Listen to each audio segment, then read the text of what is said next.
Hey there, Pursuing Freedom listeners. Thanks for tuning in today. We've got a great show in store for you with Kristen Abell from ReMax of Cherry Creek in downtown Denver, Colorado.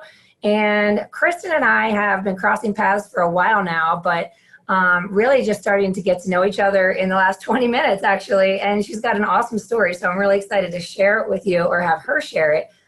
When Kristen jumped into real estate in 2009, and everybody said she shouldn't do it, they were wrong, and she's had a super successful career. She's a mom of two. She's got a growing team, and I just think that she's going to bring a lot of content, resource, and wealth of knowledge to us today. So with no further ado, Kristen, let's start from the beginning. What prompted you to get into the business in '09 when you did, and what were you doing prior to that led up to this industry? Well, my fantastic real estate agent, Elizabeth Hotz, who's still a dear friend of mine, was my agent in 2008.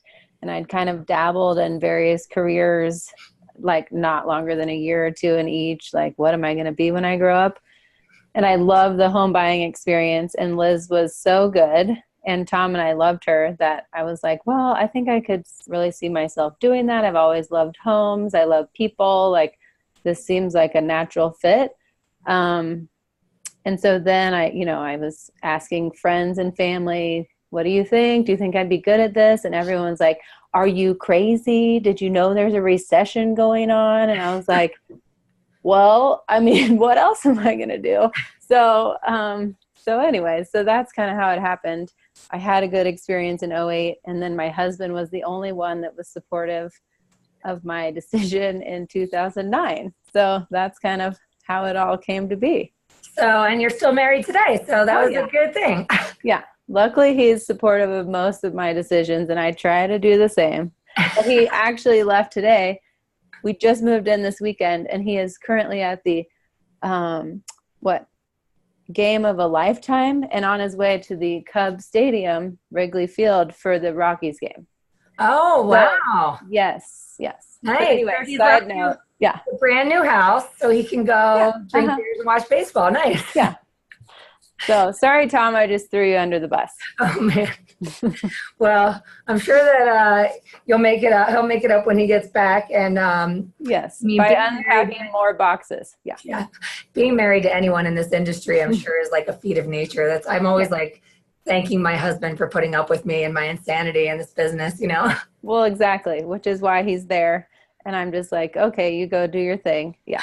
I love it. Yeah. So I want to touch upon one thing that you mentioned, because when you said that, I love homes and I love people, and I want to go back to the beginning and talk about what you did when you first launched your business, because a lot of real estate agents make the mistake of thinking that that's enough to be successful in business, is that they love HGTV and they love networking and they have a lot of friends. But the reality is, and I know you know this, that it takes a lot of hard work, a lot of systems, accountability, planning, all that kind of thing to be able to go from I have an idea to be a real estate agent to I'm actually serving homeowners and paying my bills.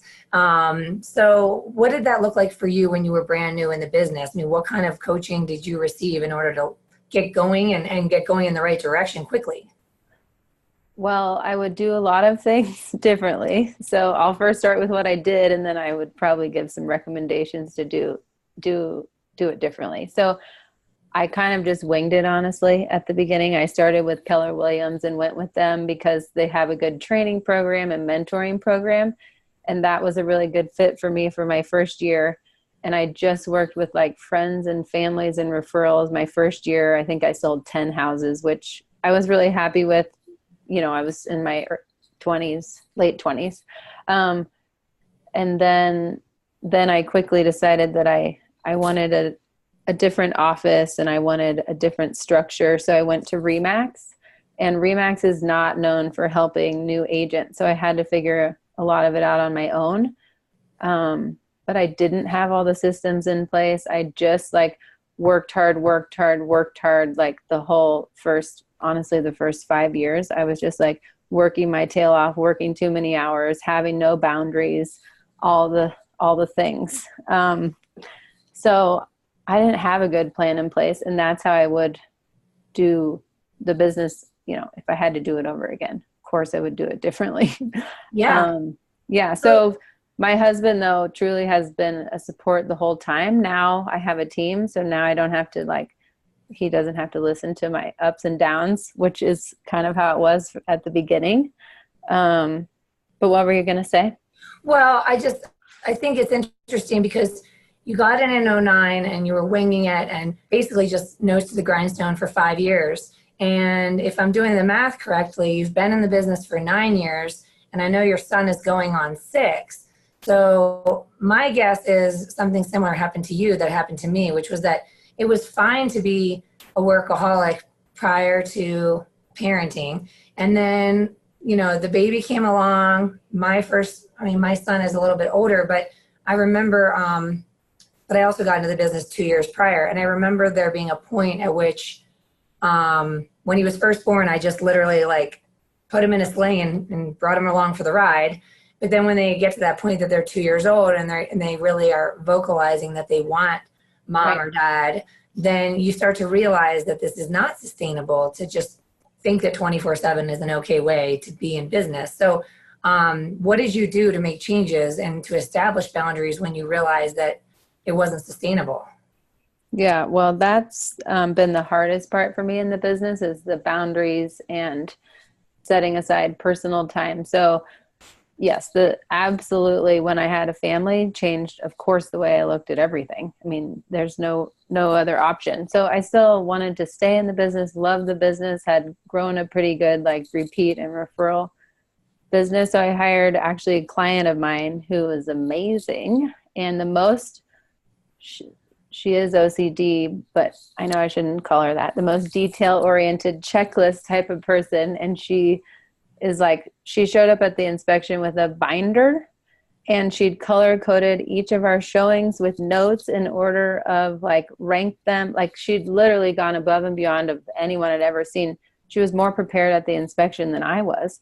So I was like, oh boy, I need to figure out a way to hire her. So after I had my son, I called her one day when I was literally in the weeds. I had a new baby. I'm like, what am I doing? This isn't working.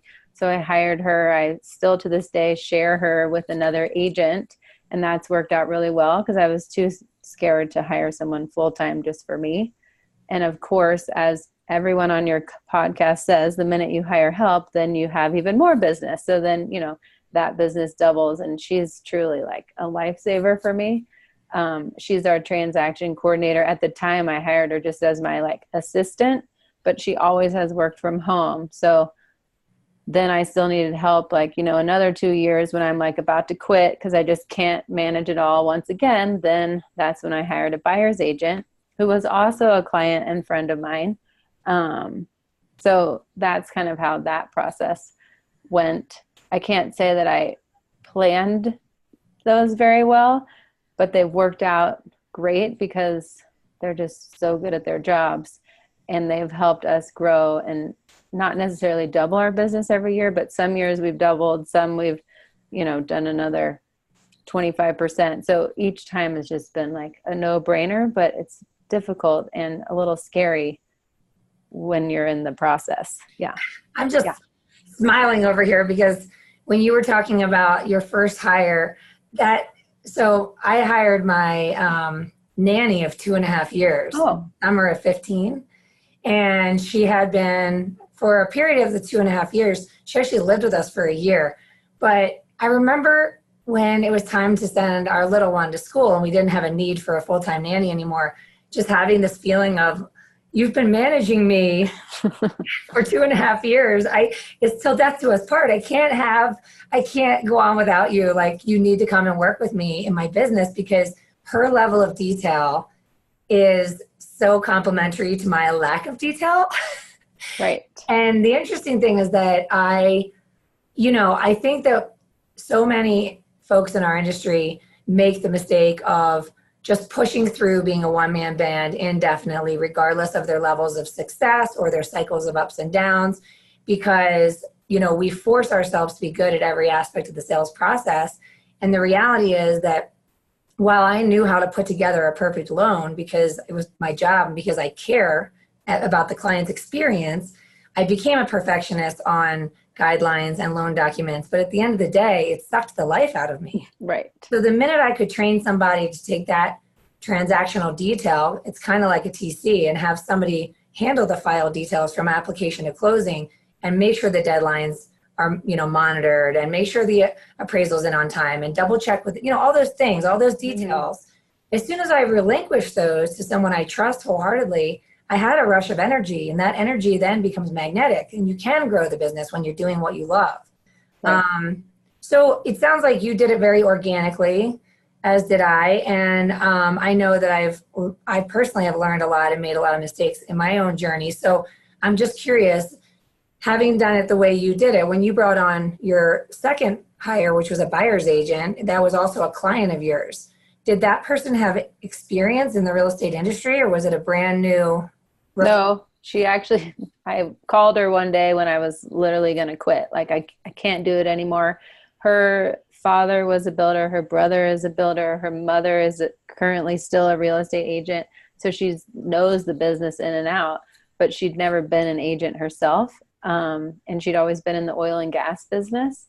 And so I called her and was like, were you serious about like our conversation over wine, like that you would want to work with me one day? And so she's like, absolutely. And literally she started studying for the test like that day. I think it took her 6 to 8 weeks, and we were like up and running, 2 or 3 months later after that phone call. So I called her when I was just in the weeds and like couldn't manage the amount of showing. It was basically just showings, like, how real estate goes. At that time, it was just a lot of buyers and so many showings that it was overwhelming, and impacting like my personal life and my marriage and my time with my kids and all those things. So she was another one where I knew she'd have the best personality to be a buyer's agent, whether or not, it would work long term. I think we've been together now like 2.5 years.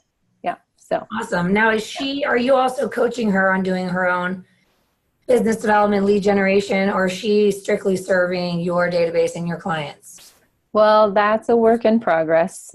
The majority has been my clients, my sphere, my network of repeat business. But she's absolutely incentivized to bring her own, and we're working on ways that, we can improve as a team. So yes and no. Yeah. So I'm curious because I also started building a team out of sheer desperation and almost quit the business. Yeah. And, before I hired my nanny, I hired my best friend. So, very similar backstory there in terms of just hiring people that I could see myself working with, regardless of their experience in the business. And a lot of what we did was by osmosis and organic. And then as we grew beyond that, we were bringing people on. We didn't really have a system in place to make it plug and play as we grew. So I'm curious if you have any advice for folks that are listening on two things. One is, do you have any advice for people that are just kind of like, maybe their ego is in the way and they don't feel that it's possible to ever have somebody represent them and their brand with their buyers? Like, how's your experience been with letting go? Or do you feel like you were at such a state of burnout that you just didn't care? Do you know what I mean? No, I definitely cared, and I still struggle with that to this day. Not that she's better at it as with buyers than I am. Like 100%, she's better with buyers because she's got the energy. She has the enthusiasm. She loves winning the bidding wars. Like, she's better, honestly, at being a buyer's agent than I am. But it is difficult to let go of, because I feel like I have, a pretty good grasp of the Denver market, which is always changing and you're always learning, of course. But that was the hardest part for me, was like, I don't know how to articulate what I'm trying to say, but yes, I struggled with the control aspect a lot, and I still do. To that point, I still primarily work with investor clients right now with buyers, but mostly like any new client she works with, no matter, unless I happen to be working with them literally 2.5 years ago and they'd never bought a house, which I had a few that, it was 2 years or so, because, Sure. there'd be one house on every 6 months that we would go see. So that we've had to obviously work with. It's not cut in stone or set in stone, like exactly how we handle that, but we have it all documented. And I think I heard on one of your other podcasts, like I luckily do have contracts with each and every person. It's like very detailed of like, this is how it's going to go. So there aren't any gray areas of like, what are you going to make? Whose client is this? What percentage are you getting? Like, that was really important to me right out of the gates to like have it all documented, because I don't want to get in an argument over, 5% when we're all just working for the same goal. So, yeah, awesome. Yeah.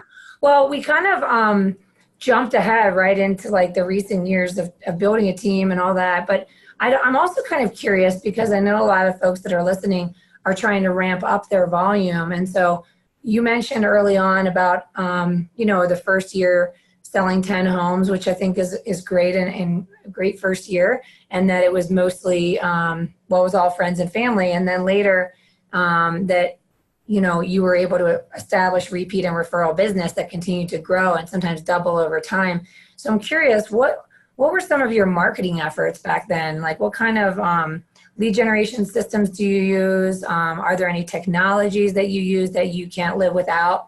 Any advice that you can give to somebody who's just trying to grow their production? What did that look like for you in the beginning?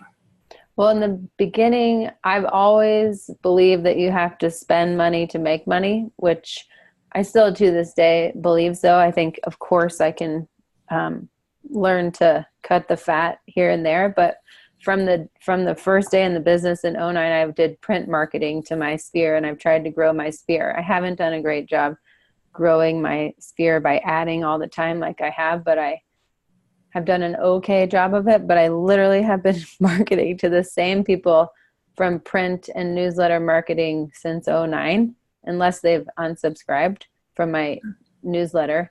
And then we've grown it from there. So in the past year, we've been farming the Platt Park neighborhood, which, I didn't start until 8 years into the business, which if I had to do that over again, I would have started farming way sooner. But it was overwhelming. It was daunting. It was too expensive. I thought, that's crazy to spend that amount of money on farming, but I would definitely started farming a neighborhood sooner and been willing to spend the money on that. That's one thing I would definitely change. And then we spend a lot of money on client events, client appreciation, a lot of client follow-up. My husband and I have always thrown this annual Christmas party. So that has always been our thing way before I was in real estate. I think we'll be on our 12th annual this year. And that's how I know some of your friends who've been coming to the party or invited to the party for the last 12 years. So like that stuff all just comes really naturally to me. So we've done a lot of that and incorporated it into our business. So that's all marketing dollars, from Halloween, fall festival parties to zoo lights. We do pretty much on an annual basis. And then we like to do like a summer party. So we do Rockies games, that kind of thing. So awesome. So backing up a bit to a couple questions I have. So when you were talking about the newsletter, is that something that you create and write the content yourself, or do you outsource that? No, that's another thing I love about my office. We have a newsletter committee. I'm actually on it. I don't go to the meetings very often anymore, but we've always had a writer for our newsletter. So everyone can use the generic one, but then we can tweak it to our own team, our own property. So that's just a service that's offered within ReMax. And when I was at Keller Williams for 1 year, I don't recall, they may have had one, but I didn't use it. So I pretty much did print marketing for that first year, and then immediately went into the newsletter marketing via email, and then have continued that print marketing on a monthly basis since 2009. Okay, awesome. And then you were talking about the cost of farming, and that if you had known that it would be impactful, you would have spent money sooner. What does that look like for you? Because I, as a lender, not obviously, I don't know much about the strategies that go into farming. So what does your strategy look like, and where's the financial investment? Well, I just moved to the neighborhood. I've always loved the neighborhood. We've always basically lived like around Wash Park, whether it's the east side, the west side, the north side. Um, Very briefly, we lived in Welshire, but I didn't want to farm Wash Park just because there's so many homes, and second, there's already a lot of very established agents in the neighborhood. So and that have been farming the neighborhood since before I was born, literally. So I didn't think that was the best use of my money. Plus, I've lived in Wash Park for so long. I've seen so many agents try to get in by marketing, I got flyer after flyer after flyer, but still they weren't gaining like enough market share, I didn't think. Mm-hmm. So we'll have to see what happens with Platt Park, but we've done a newsletter that we feel like is really unique to the area, and we made it our own, and like what I would want to get in the mail is what we made. So you'll have to check back in with me in like a year to see how it's really going, but we're already happy with the results in the first it's probably been 6 months of the really nice newsletter that we liked. We wasted money on like junk mailers that were automated through one of the companies that I'm totally spacing the name, but I'm not advocating for them, so it doesn't really matter. But they just, it's like you can pick from 10 different flyers and it's basically the same thing over and over, and no like market data, nothing that was really beneficial. And now our newsletter has a ton of content plus statistics plus, all the things that I would guess 90% gets thrown straight into the trash, but the 10% that actually read it are the ones that are calling us and following up. Yeah. So you're already seeing response to it. Yeah, we've already had, I think we have a few current clients that are either listing this fall or in the spring. And then we've had a closing that was definitely from the newsletter. So in 6 months, it's already generated, it's paid for itself. Sure. And some. Yeah. Yeah. Awesome. And then you were talking about events, and I'm also someone who enjoys doing the events. I mostly enjoy showing up to them and like have somebody else organize it. I'm not an event planner by any means, but I really like that belly to belly with the clients, especially because the mortgage process is such a pain in the butt that it can be so stressful that, a month or 2 or 6 months or a year later after they've been enjoying the home, you can get back to that human connection, which I think is what really solidifies the long-term relationship for that repeat and referral business. So I'm just curious because I always like stealing ideas from people. I heard you say the zoo lights and your Christmas party. What are some other events that you've done, and do you typically do you map out a marketing calendar where we're going to do events these times and have it all planned for the year? Yeah, we do. Yeah, so we haven't started our 2019 calendar yet. We'll probably be doing that here in the next couple months. But yes, we at a minimum have some kind of a quarterly event, and then we like to pop in an event or two throughout, whether that's like a charity, we host, you bring a donation and we'll buy your drinks kind of thing. We like to do those throughout the year to, one, support charities that we love, and then also, just see people and get out and about and be face to face. So yes, we have a marketing calendar that we do on an annual basis, an event calendar.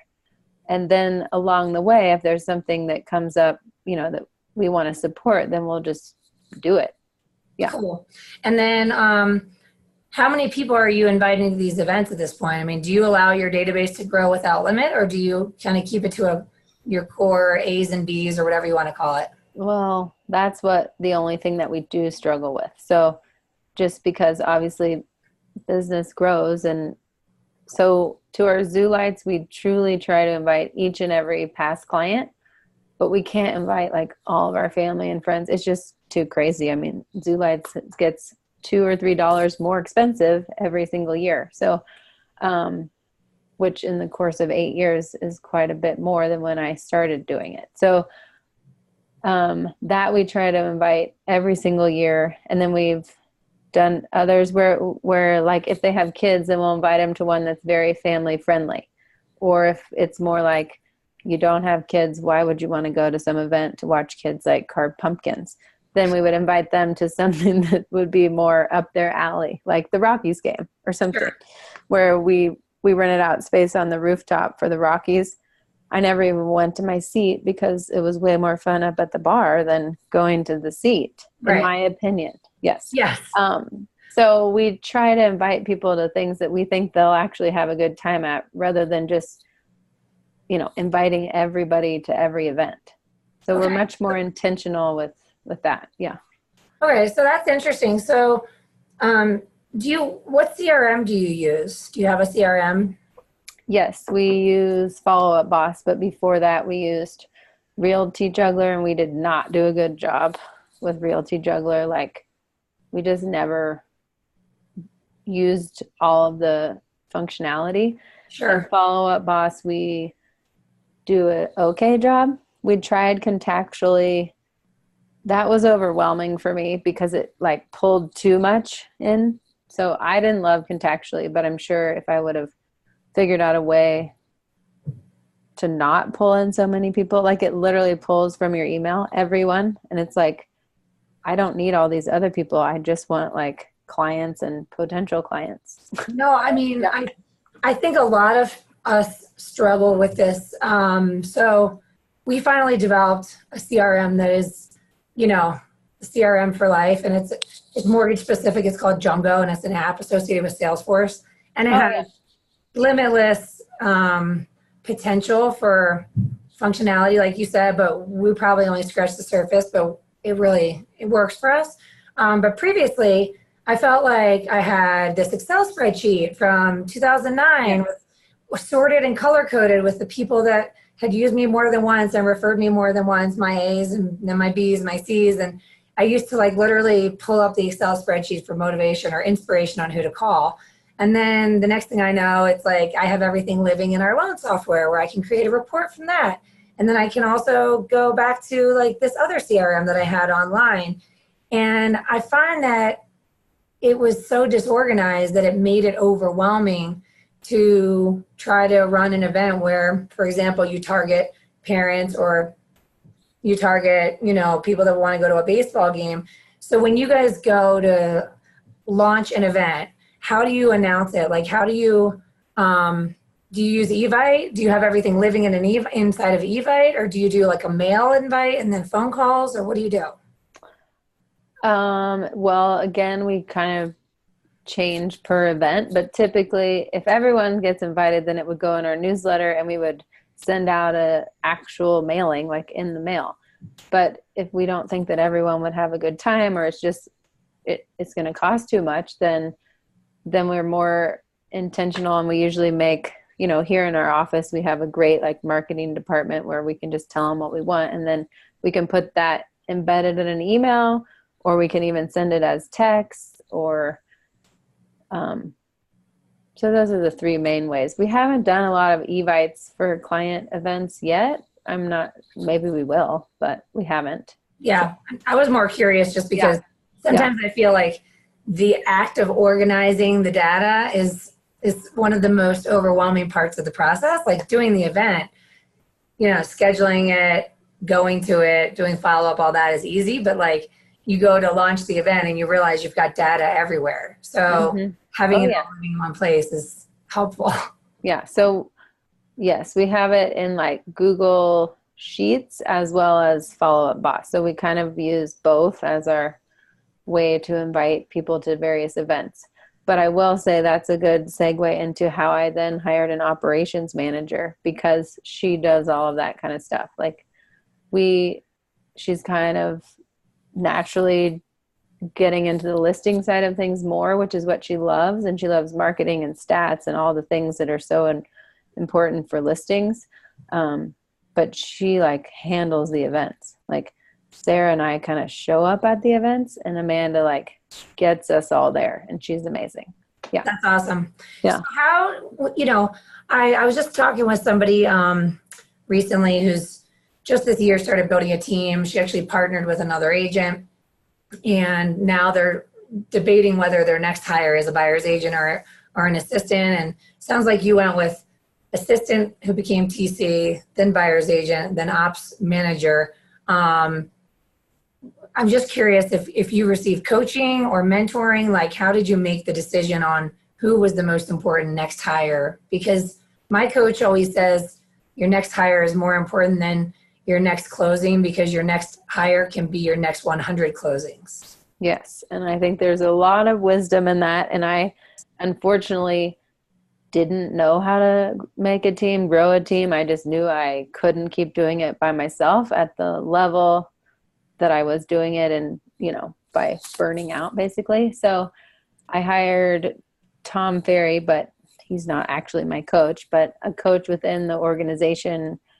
It's probably been 2 years now. So I had one coach who's like all business, a D driver, oh yeah, he was awesome. I cried a lot on those phone calls, and he was like my HR manager. He didn't even know he was signing up to be my HR manager, but that's what he was. And he was amazing and helped me like figure out what I needed and how to be a better leader. And I'm still struggling with that and working on how to be a team leader. Because when I started, I didn't have to, it was just me.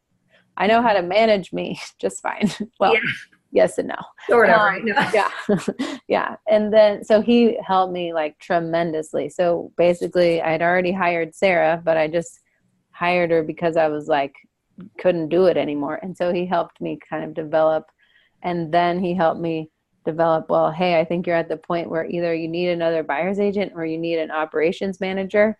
And that's when I looked to like the Tom Ferry ecosystem, because they're really, really big on teams at Tom Ferry. Like everybody's a team there basically now. So they have almost too much information, too much guidance. So then I looked to my actual coach, because now I think just in the elite coaching, there's like, 3,000 people around the country. So it's a lot of people, and it's a big coaching organization, and they probably have 10,000 total now. So that I've really leaned heavily on my coaches to tell me like specifically what I need to do, because I didn't know. Yeah. No, I know. I mean, I'm the same way. The coaching has been really important. Instrumental, life-saving, lots of tears also, lots of laughter, lots of fun, but lots of hard times too. But I think that it's interesting because I know a lot of people that kind of fall into growing a team out of sheer necessity, right? And sometimes desperation. And so we kind of are grasping for people and for help. And those people jump in and they're ready to just like dive right in and figure it out. And so you kind of work together to do that. And then what I realized with hindsight was I was so used to doing everything that I assumed that the information that lived inside my head from all the years of doing it by myself would somehow magically transmit to my team members. And that's where it's like, you do need coaching to become a leader, a manager, a true business owner, because it's a different job than being an awesome real estate agent or being an awesome loan officer. Like it's a totally different job. So I've also had a lot of apologizing to my team, and over the course of us figuring this out as we go, because, I'm honest with them. It's like, while you're learning the job of being a loan officer, I'm learning the job of being a business owner. So I appreciate your patience as I figure this out, Oh yeah. There's a lot of that goes on at our weekly team meeting as well. Like, thank you for your patience. I'm sorry I don't have all this figured out, but we're never not serving our clients wonderfully. It's like we're figuring out like the behind the scenes part of the business that, our clients don't even see that. So that part has been interesting, but like you were saying, like the coaching has helped tremendously, that one, I can have confidence that I'm making the right decisions. And two, if I didn't make the right decision, like then they're going to reinforce that, like, no, what you're feeling, like that's not working out. That's not a good fit for whatever reason. So that they've made me do some difficult things that I would have never done. Like one gal in particular was an absolutely lovely person and still works at our office, but she wasn't the right fit for my team because she didn't even drive. And like, I needed people to be out and putting up signs, dropping off brochures, like at certain points of the day was so important, like, cause we can't be everywhere at once. So that was difficult, and I probably never would have, but she has a better job now because I was able to, so she's now our marketing manager at our ReMax office. So it all worked out for the best. But at the time, it was literally like the most difficult thing that I've had to do, like technically let someone go when it wasn't that she wasn't doing a good job. It just wasn't the right fit for both of us. So. Well, the other thing you learn in that process is, and something I share with a lot of lenders and realtors that are in the hiring phase, is I'll share my job description with them, because one of our most successful hires, she actually was friends with our processor and had worked at a different company for years, and kind of came over and jumped into our culture that was so friendly and friend-based, but so different from the industry as a whole. And very much like we love each other, and you know, we use a lot of unicorn and rainbow emojis. So it may have been a little overwhelming to come into this, like, this club of friends, really, you know, and then coming from the industry in another company that might have a totally different culture. And she had kind of given me feedback that it was a little bit overwhelming for her. So at first I thought, well, maybe I need to tone it down. Like, you know, I talked to my coach about it, and she's like, you don't need to tone it down. Like, that's what makes your team amazing. She's like, but next time you do a job posting, just like put it out there that we think of ourselves as unicorns. So you need to also be a unicorn. Yeah, no, yeah. That's amazing. Is that person still on your team using the unicorn emojis? Oh yeah, Becca, she'll hear it. She'll hear this when she's listening. But anyways, we tailored our job description to talk first about the culture. And I actually say in the job description of anyone that's going to come on our team, the culture paragraph is going to be first. And it says, like, I don't want to sugarcoat this. This is a unique industry. So if you're looking for a clock in, clock out kind of job, this isn't going to be the place for you. But if you love creativity and constant change, and you know, you thrive under pressure and all these things, then like this could be a great fit for you. But you know, we're looking for a diamond in the rough, really. And that's the thing about our business, is that, you know, you might be at a team meeting saying, I'm sorry, I don't have it all figured out, but nobody ever does that. You could be in this business for 25 years and never have it figured out. So it's what makes it so addicting, right? It's like it's probably what most of us love most about it.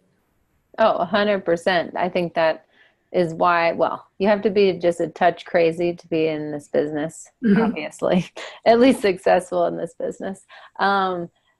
But my team and I, like you were saying, like we don't use quite enough unicorn emojis, but we are all women. So we have some very hilarious, and if we had a guy on our team, I mean, I don't even know what they would think about some of the stuff that we talk about at our team meetings. Everyone's having babies and trying to make babies. And it's just, you know, we have fun with it, and we all like love to hang out with each other. So that really makes it easy. That doesn't mean that, you know, there's things that we don't want to change and improve on a daily basis, but we have a lot of fun with it. And we always, like, we just had our office retreat and we all went to that. And then I host last year we did a retreat at the Four Seasons, and I treated us all to a spa day. So like, I'm very intentional about making sure we work really hard, but then work hard, play hard is like, I wouldn't say it's an official motto, but I think that unofficially it is. Yeah. Yeah. I love it. Well, I love work hard, play hard. I think it's a good motto. And it's kind of like, we always joke that there's no such thing as work-life balance. But if you work hard and play hard, then you can have a lot of fun and a lot of success. Not necessarily needing it to be, this is my on time and this is my off time. But if you can find a way to enjoy the journey, enjoy the process, and surround yourself with people that you enjoy, then it can be a lot of fun. And the play hard just makes that work hard even sweeter. So yeah. But that was the other reason I was going to tell you, has worked really well for me building a team, is that we truly can have a little bit of off time. I mean, it has to be planned and everyone has to understand, like, we're covering for someone, but I never was able to do that for the first 7 years in the business. And I was supposed to go to Europe right now, and I was truly not going to work, but that didn't work out. We could talk about that later. But I was going to have my out of office on. I was going to reroute my phone to Amanda. Like, everything was going to be handled so that I really didn't have to work. Of course, I was going to check in and see if they needed me for anything, but I never would have been able to do that even 2 years ago. So yeah, no, it's amazing for sure. So, well, congratulations on the success you've accomplished so far. And yeah, I can't wait to see what's next for you as you continue to grow in the direction of your dreams. If somebody wants to get in touch with you to pick your brain or learn more, what's the best way to reach you? Oh, sure. Yeah. Cell phone is 720-883-5785. And then our website is abletosell.com. And my email is kristen@abletosell.com. So yeah, thanks so much for having me. Thank you, Kristen. Thank you for being on the show. And as always, folks, if you're enjoying the content that you're finding here on the Pursuing Freedom podcast, please be sure to subscribe and leave a review. Those reviews really help us continue to attract awesome guests who are willing to share their amazing stories with us, and also help folks find this content. So thanks for tuning in today. Thank you. Thanks again, Kristen, and everybody have a wonderful day. I appreciate you all.